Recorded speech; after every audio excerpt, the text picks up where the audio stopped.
자, 오늘 저와 여러분들이 함께 나누실 말씀은 창세기 18장 20절서부터 33절까지 말씀입니다. 성경을 가지신 분들은 성경을 펴시고 저와 여러분들은 쉬운 성경으로 하나님의 말씀을 좀 같이 한 목소리로 읽도록 하겠습니다. 같이 읽으시겠습니다. 여호와께서 또 말씀하셨습니다. 나는 소돔과 고모라 백성에 대한 나쁜 이야기를 많이 들었다. 그들은 너무나 악하다. 이제 내가 내려가서 그들이 정말로 그토록 악한지 또는 그렇지 않은지를 살펴볼 것이다. 그리하여 세 사람은 그곳을 떠나 소돔 쪽으로 갔습니다. 하지만 아브라함은 그대로 여호와 앞에 서 있었습니다. 아브라함이 주께 다가가 말씀드렸습니다. 주여, 착한 사람들도 저 악한 사람들과 함께 멸망시키시겠습니까? 만약 저 성 안에 착한 사람 50명이 있으면 어떻게 하시겠습니까? 그래도 저 성을 멸망시키시겠습니까? 저 안에 살고 있는 착한 사람 50명을 위해 저 성을 용서하지 않으시겠습니까? 제발 착한 사람을 악한 사람과 함께 멸망시키지 말아 주십시오. 그러면 의인이나 악인이나 마찬가지가 되지 않겠습니까? 주께서는 온 땅의 심판자이십니다. 그러니 옳은 판단을 내리셔야 하지 않겠습니까? 여호와께서 말씀하셨습니다. 만약 저 소돔 성 안에 착한 사람 50명이 있다면 그들을 보아서라도 저 성 전체를 구원해 줄 것이다. 그러자 아브라함이 말했습니다. 저는 먼지나 재에 지나지 않지만 감히 주께 말씀드립니다. 만약 저 성 안에 착한 사람이 45명밖에 없다면 어떻게 하시겠습니까? 5명이 부족하다고 해서 저 성 전체를 멸망시키시겠습니까? 여호와께서 말씀하셨습니다. 만약 저 성 안에 착한 사람 45명이 있다면 저 성을 멸망시키지 않을 것이다. 아브라함이 또 여호와께 말했습니다. 만약 착한 사람이 40명밖에 없다면 어떻게 하시겠습니까? 여호와께서 말씀하셨습니다. 착한 사람이 40명만 있어도 저 성을 멸망시키지 않을 것이다. 아브라함이 또 여호와께 말했습니다. 주여, 노하지 마시고 제가 드리는 말씀을 들어주십시오. 만약 저 성 안에 착한 사람이 30명밖에 없다면 어떻게 하시겠습니까? 주께서 말씀하셨습니다. 착한 사람이 30명만 있어도 저 성을 멸망시키지 않을 것이다. 아멘.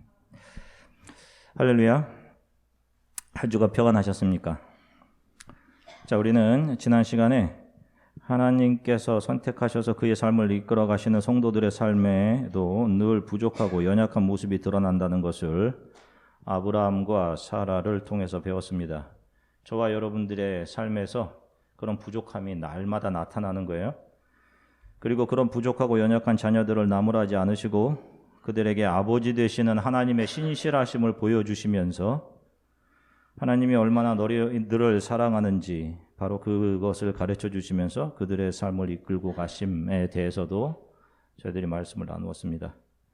여호와 하나님께서 나타나셔서 사라에게 내년 이맘때쯤이면 아들을 낳게 될 것이다 라고 말씀해 주시죠. 자, 사실은 이런 것이 우리가 늘 바라는 것이지 않습니까? 신앙생활하는 저와 여러분들이 하나님께서 좀 직접 우리 귀에 말씀해 주시는 것, 그러면 내가 믿겠습니다 하는 것이죠. 그죠? 그런데 하나님께서 직접 그렇게 말씀해 주셨음에도 불구하고 사라가 어떻게 하죠? 그 말씀을 듣자 비웃습니다.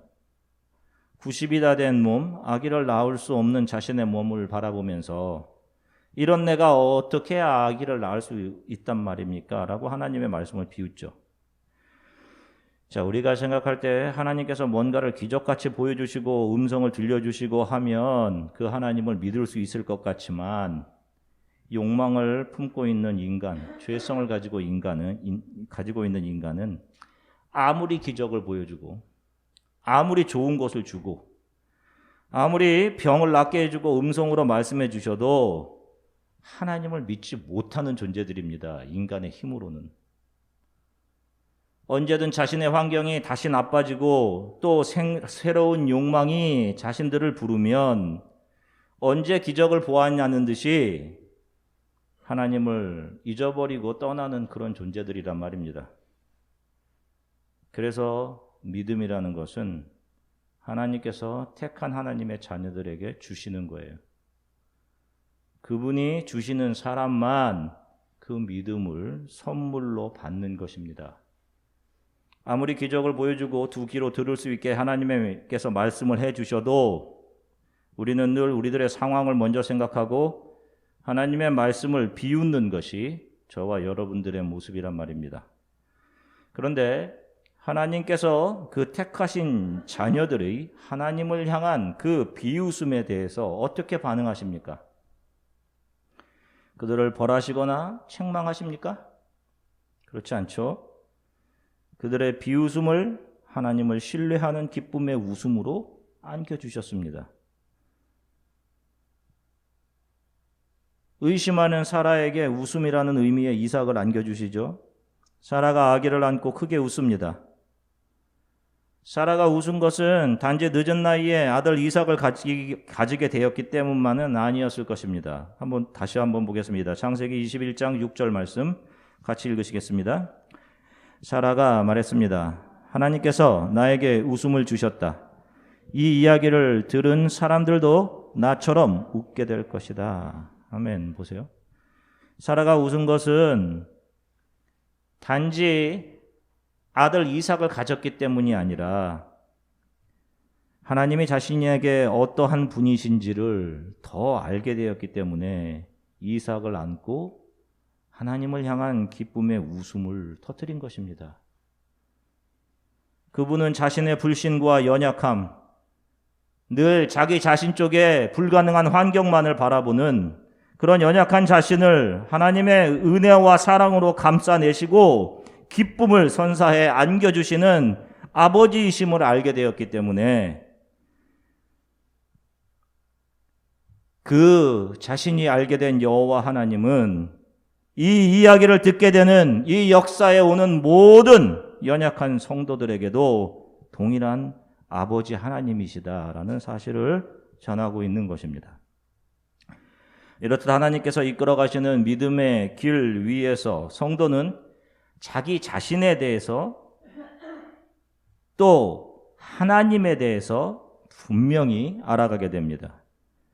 자기 자신에 대해서는 자기 자신에게 나오는 모든 것은 다 자기 욕망을 채우기 위한 이기적인 욕심으로 포장된 죄들 뿐이구나. 그래서 나에게는 선한 것이 나올 수 없는 처절한 죄인이구나. 이 사실을 알아가게 됩니다. 그래도 내가 좀 괜찮았지? 나는 좀 괜찮은 사람이지? 하던 것에서 나는 죄인 중에 괴수이구나. 이 사실을 알아가게 되는 거예요. 그리고 여호와 하나님에 대해서 알아가게 되죠. 그 하나님은 우리의 연약함에도 불구하고 하나님의 자녀 삼아주신 성도들, 그들의 삶을 하나님의 신실하심으로 이끌어 가시면서 그들이 실수하고 연약할 때 그들을 나무라지 않으시고 그들의 실수와 연약함을 기쁨과 웃음으로 덮어 안겨주시는 아버지이시구나. 바로 이 사실을 알게 하시는 거예요. 그리고 여기에 한 가지 더, 하나님께서는 믿음의 길을 가는 성도들에게 이웃에 대한 눈을 열어주십니다. 바로 여러분들 옆에 있는 사람들, 여러분들 주위에 있는 사람들에 대해 한 눈을 열어주셔요. 그리고 그들을 긍휼히 여기며 그들의 영혼을 위해 기도하게 하십니다. 자, 아마 삶으로 친다면 소돔과 고모라 안에 살고 있는 사람들의 삶이 아브라함의 형편보다 훨씬 나았을 것입니다. 누리는 것도 많았을 것이고요. 그리고 그 소돔과 고모라 안에 있는 사람들은 이 도시가 멸망할 것이라고 생각하는 사람은 아무도 없었을 거예요. 자, 그럼에도 오늘 본문은 자신과 아무런 상관없이 자신보다 더 잘 누리고 잘 먹고 잘 살고 있는 더 많은 기회들을 가지고 그런 기회들을 사유하며 살아가고 있는 사람들인 소돔과 고모라 사람들이 단지 그들이 여호와 하나님 없이 살아간다는 이유로, 그래서 그들이 아무것도 알지 못하는 상태에서 멸망당하게 되는 것을 불쌍히 여기면서 하나님의 사자에게 그들을 살려달라고 간곡히 부탁하는 아브라함의 모습을 보여주고 있습니다. 자, 우리는 30명까지 아브라함이 기도하는 것을 읽었지만 결국엔 10명까지 내려가지 않습니까? 의인 10명이 없어서 멸망한 소돔과 고모라의 이 이야기는 많은 사람들이 교훈적인 이야기로 다루는 그런 에피소드입니다. 여러분 많이 들어보셨을 거예요. 내가 사는 이곳은 이 소돔과 고모라처럼 의인 10명이 없어서 멸망당하는 그런 곳이 되지 않게 하자. 나로 인해서 하나님의 심판이 임하지 않도록 하자. 우리는 의인들 10명 안에 들도록 노력하자. 그래서 내가 사는 곳을 지키는 믿음의 사람들이 되자. 뭐 등등 우리 인간들의 의지와 공명심을 불러일으키는 이야기 정도 그렇게 생각하고 배워왔을 것입니다. 그런데 여러분 늘 말씀드리지만 이렇게 이기적이고 타락한 우리의 의지가 어떻게 소돔과 고모라를 선택하지 않을 수 있어요, 여러분? 우리가 어떻게 노력해서 의인이 될 수 있습니까? 지금의 연세까지 살아오신 분들 여러분 생각해 보세요, 여러분. 여러분 열심히 잘 의인으로 이렇게 살아오셨어요? 예전보다? 죄송하지만 나이가 들어갈수록 저는 제 자신이 더 이기적이고 탐욕스러운 사람으로 변화되는 것 같아요. 그래서 늘 두렵습니다. 더.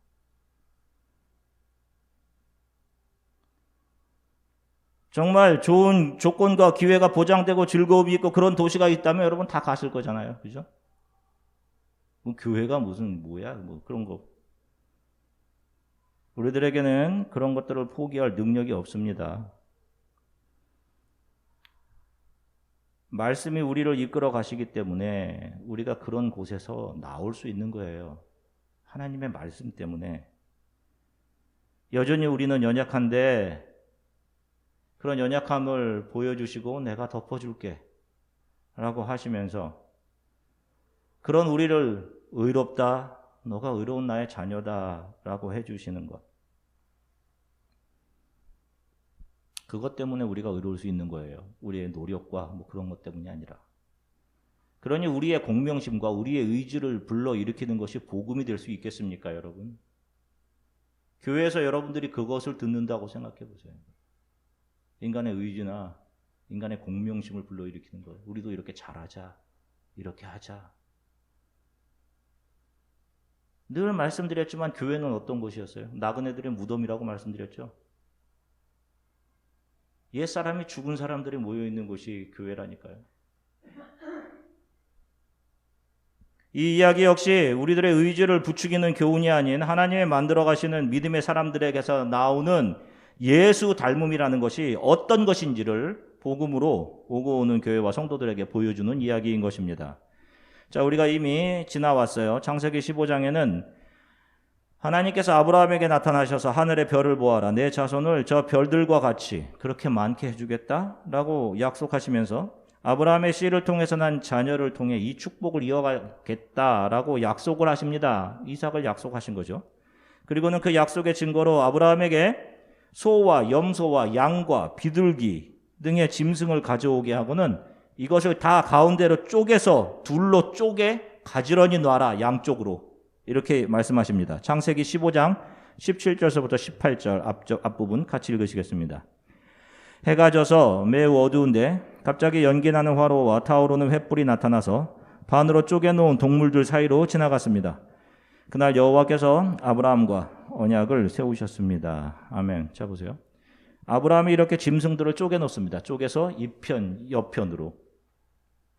그러자 저녁에 어떤 일이 일어나냐면 여호와의 불이 임해서 그 쪼개진 짐승들 사이를 지나가십니다. 당시에는 사람들 간에 어떤 아주 중요한 약속을 할 때 이렇게 짐승을 쪼개서 양쪽으로 놓고는 그 약속을 한 사람들이 같이 그 사이를 지나감으로써 이 약속을 지키지 않으면 이렇게 쪼개질 것이다 라는 강한 의지를 약속의 증거로 삼았습니다. 자, 이렇듯 하나님과 아브라함 사이에 맺어진 약속에는 어떤 것이 들어있어요? 쪼개짐이라는 요소가 있어요. 하나님과 믿음의 사람들 사이에 맺어진 약속에는 쪼개짐이라는 요소가 들어가 있습니다. 죽음인 것이에요. 약속을 지키지 않으면 어떻게 된다는 겁니까? 하나님께 순종하고 깨끗하게 너가 살지 않으면 어떻게 된다는 뜻이에요. 이 짐승들처럼 쪼개져 죽게 될 것이다 라고 하는 것입니다.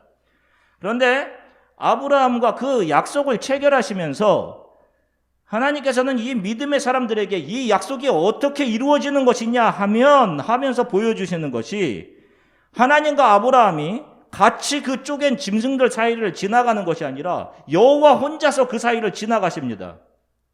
자, 이것은 뭐예요? 하나님께서 아브라함과 그의 믿음의 자손들과 맺는 이 약속은, 이 구원의 약속은 아브라함이 그것을 지키지 못해도, 아브라함이 그가 하나님을 의심하고 연약해도 그것과 상관없이 내가 약속을 지키겠다라고 하시는 겁니다. 아브라함이 약속을 지키지 못해도, 아브라함이 의심해도 연약해도 경건하지 못해도 그로 인해 아브라함이 쪼개짐을 당하는 것이 아니라 그 대신 누가 쪼개짐을 당해요? 내가. 하나님이 쪼개짐을 당함을 통해서라도 내가 그 약속을 지켜나가겠다. 이것을 보여주시는 거예요. 여러분, 결국 이 믿음의 사람들, 경건하지 못하고 늘 하나님을 불신하는 하나님의 자녀들, 저와 여러분들을 위해 누가 쪼개짐을 당하시는 거예요? 누가? 예수 그리스도께서. 저와 여러분들 늘 의심하잖아요. 이런 환경들 바라보고 의심하고, 내가 잘 될 수 있을까? 걱정. 우리는 늘 하나님 의심하고 잘 믿지 못하고 믿음을 지키지 못하는 사람들입니다. 그런데 이런 우리를 위해서 누가 쪼개짐을 당하시는 거예요? 예수 그리스도시죠. 여호와 하나님이 나에게 어떤 분이신지에 대해서 아무것도 모르던, 그래서 자신의 욕망을 따라 살던 저와 여러분들에게 성령이 임해서 내가 죄인 중에 괴수이구나, 이 사실을 알게 하셨습니다. 그리고 그런 죄인 중에 괴수인 자신을 위해 예수 그리스도께서 십자가에서 죽으신 거구나, 쪼개지신 거구나 라는 것을 은혜로 알게 되었어요. 그리고 예수께서 우리가 연약할 때, 우리가 아무것도 모를 때, 우리가 여전히 이기적일 때 우리들을 위해 아버지여 저들의 죄를 용서해 주십시오. 저들이 연약해서 지금 자기가 무엇을 하고 있는지 알지 못합니다. 저희들이 연약하기 때문입니다. 라고 하시면서 십자가에서 쪼개지셨듯이 이것을 은혜로 여기는 크리스찬들에게는 역시 예수 그리스도를 알지 못하는 사람들을 위해 자신이 쪼개지는, 자신을 내어주는 은혜와 사랑이 그들에게 필연적으로 나타나게 되는 거예요. 이것을 예수를 반사해냄이라고 하는 거예요. 노력과 열심으로 되는 게 아닙니다. 이건. 이런 사람이 다른 사람을 자기보다 더 귀하게 여기고 그들을 긍휼히 여기며 대접하는 것이에요. 이것을 성경은 이웃사랑이라고 하는 겁니다, 여러분. 이것이 예수를 닮아가는 것이죠. 하나님의 사자가 소돔과 고모라의 죄악과 그 도시를 멸망시키러 가는 중이라는 사실을 아브라함에게 알려주고, 아브라함은 거기에 살고 있는 롯을 기억하고 그 도시에 의인 10명이 남아있다면 멸망시키지 말아달라는 간곡한 기도를 드립니다.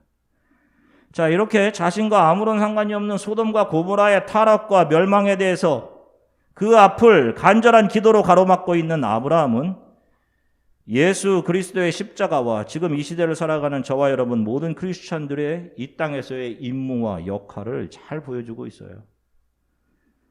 아브라함이 그 성에 남아있는 의인 50명이 있다면 심판을 면하게 해주십시오 라고 기도를 하죠. 그리고 그 숫자가 10명까지 내려갑니다. 10명. 자, 그런데 아브라함의 기도는 누군가의 기도와 아주 많이 닮아 있습니다, 여러분. 누가복음 23장 34절 쉬운 성경으로 같이 읽으시겠습니다. 예수님께서 말씀하셨습니다. 아버지, 저 사람들을 용서하여 주소서. 저들은 자기들이 하고 있는 일을 알지 못합니다. 아멘. 보세요. 이 아브라함의 소돔과 고모라 멸망에 대한 간절한 기도의 모습은 죄악이 가득한 이 세상에 대한 예수님의 십자가에서의 간절한 기도와 아주 많이 닮아 있어요. 아니, 그 예수님의 기도를 그대로 반사해내고 있습니다. 예수님의 십자가에서 자신을 내어주심을 통해 죄인이었던 사람들이 의인으로 취급받고 구원받게 될 그 중보를 통한 구원의 모습이 지금 아브라함의 기도를 통해서 롯이 의인 취급받고 구원을 얻게 되는 모습으로 미리 반사되어서 보여지고 있는 거예요. 이런 모습이 믿음의 사람들에게서 나타나는 모습이다 라고 보여주시는 거예요. 자, 그런데 여러분, 이 롯은 어떤 사람이었습니까? 롯은 눈에 보이는 화려함과 편리, 모든 것이 잘 갖추어진 육신의 행복을 추구해서 소돔과 고모라를 선택했습니다. 눈에 보이는 것이 좋은 것으로. 그리고 그는 그곳에 자리를 잘 잡았어요. 그는 나중에 거기서 목숨을 구한 후에도 술을 마시고 자신의 딸과 근친할 정도로 그의 사고와 생각은 소돔화되어 있었습니다. 물론 근친상가는 딸들이 했지만 근친을 아무렇지 않게 생각하는 그 사고방식이 이미 그렇게 교육된 것임을 보여주는 것이죠. 결국 그 근친의 결과 세상에 나오게 된 두 민족이 모압과 암몬입니다. 모압과 암몬. 역시 이스라엘 민족에게 가시가 되는 것이죠. 자, 그런데 이런 롯을 성경이 어떻게 평가합니까? 베드로후서 2장 7절 말씀 같이 읽으시겠습니다. 무법한 자들의 음란한 행실로 말미암아 고통당하는 의로운 롯을 건지셨습니다. 자, 보세요. 그의 삶이, 그의 사고가, 그의 행동 다 부족했어요, 사실은. 근데 하나님은 무엇으로 인해서 그 롯을 의로운 사람으로 여겨주신 거예요? 무엇으로? 그리고 무엇으로 인해 그를 살려주시는 겁니까? 아브라함의 간절한 중보죠. 믿음의 길을 가는 성도들에게 이렇듯 다른 사람들을 긍휼히 여기며 그들의 영혼을 위해 중보하는 모습이 반드시 나타나게 되어 있어요. 하나님께서 그렇게 만들어 가시는 것이죠. 이전에는 내 문제, 나를 채우는 것, 내 즐거움만을 생각했단 말입니다. 그런데 이제는 하루 한 끼조차 제대로 먹지 못하는 수많은 사람들이 마음에 들어오고 예수 그리스도 없이 살아가는 사람들이 보여지고 그들이 긍휼히 여겨지며 나만을 위해 했던 그 수많은 기도들이 그들을 위한 중보의 기도로 넓혀지게 되는 것입니다.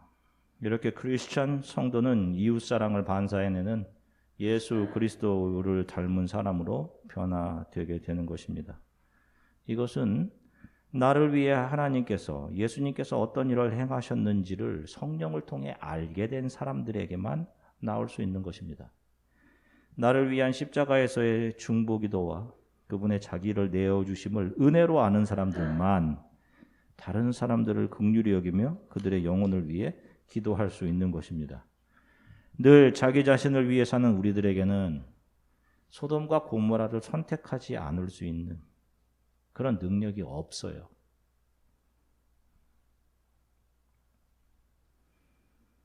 우리는 늘 소돔과 고모라의 화려함과 더 많은 명성과 부를 누릴 수 있는 기회와 자신의 눈과 귀와 입을 즐겁게 해줄 것들이 잘 갖춰져 있는 그런 것들을 늘 동경합니다. 저와 여러분들이 다 그래요. 그런데 어떤 거예요? 은혜가 왕노릇해서, 사탄 마귀가 왕노릇 다시 하는 것이 아니라 은혜가 왕노릇해서 하나님의 택하신 성도들을 그곳에 정착하지 못하게 하는 거예요. 계속해서 그곳에서 끄집어내는 거예요. 성도들을. 철로 역정을 보면 크리스천이 소망이라는 순례자와 함께, 크리스천과 소망이라는 순례자가 여러 사람들과 함께 힘을 다해서 이 신앙의 여정을 가지 않습니까? 가다가 은광을 만나요. 실버 마인, 은이 아주 잔뜩 묻혀있는 광산을 만납니다. 당시 은은 아주 귀한 것이라서 거기에서 은이 아주 많이 나온다. 조금만 캐도 부자가 된다. 사람들이 그 소리를 듣고 다 거기로 가버립니다. 그런데 크리스찬과 소망이 이 마음이 움직이면서 거기를 지나가려고 하는데 그들에게 어떤 표시가 눈에 들어왔어요? 어떤 표시가? 그들의 눈에 롯의 아내를 기억하라. 누가 하신 말씀이에요? 예수님께서 하신 말씀이란 말입니다. 누가복음에서. 롯의 아내를 기억하라. 이런 말씀이 그들에게 보였어요. 다른 사람들에게 보이지 않던 말씀이 그들에게 보여 그들로 하여금 그 은광으로 돌아가지 않게 그 하나님의 말씀이 그들을 도운 거예요. 그들을 이끌어간 겁니다. 이렇게 하나님은 성도들을 그분의 열심으로 믿음의 사람으로 만들어 가시는 거예요.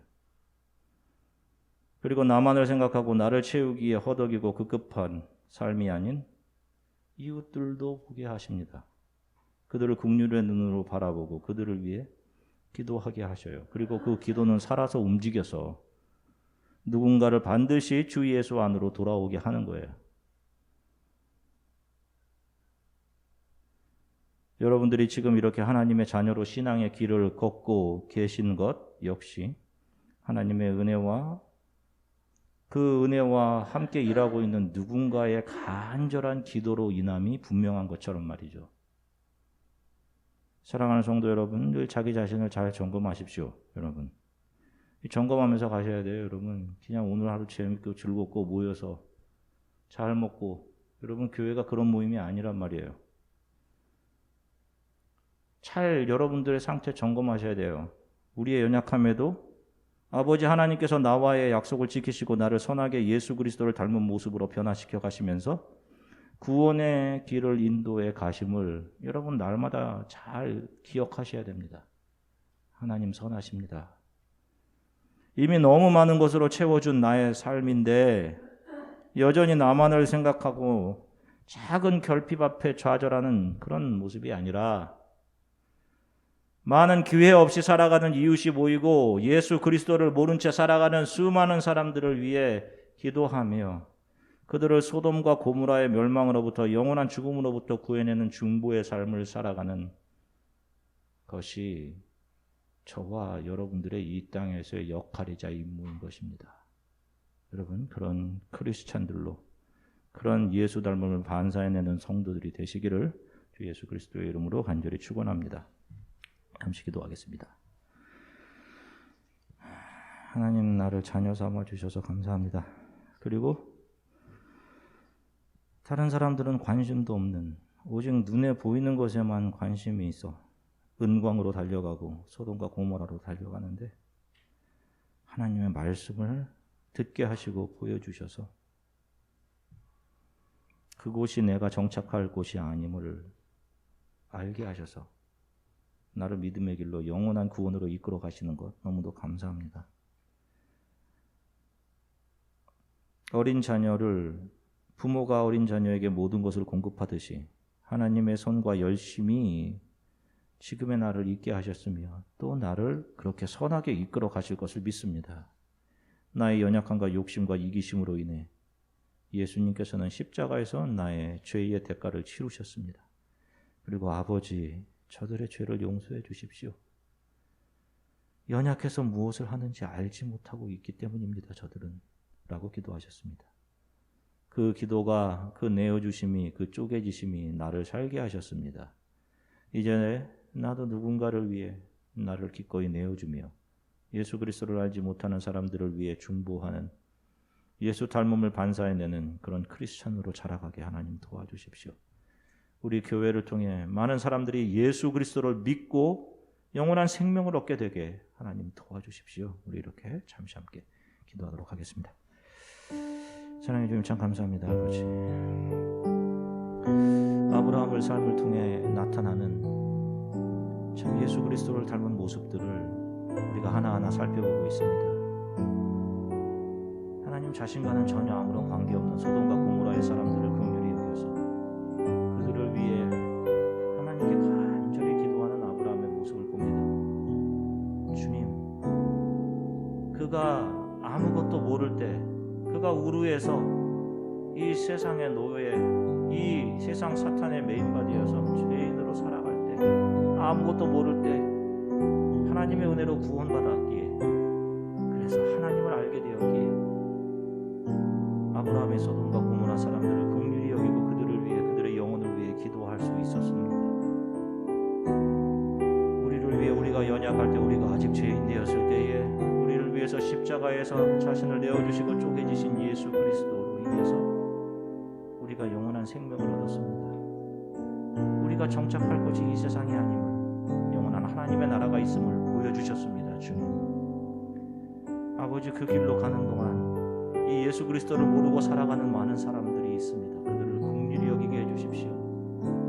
그들을 위해 기도하는 성도들이 되게 해주십시오. 그래서 이 교회에는 성도들의 기도와 하나님의 말씀으로 예수 그리스도를 믿고 영원한 생명을 얻게 되는 거듭나는 영혼들이 더 많아지게 하나님 도와주십시오. 감사드리며 예수 그리스도 이름으로 기도드립니다.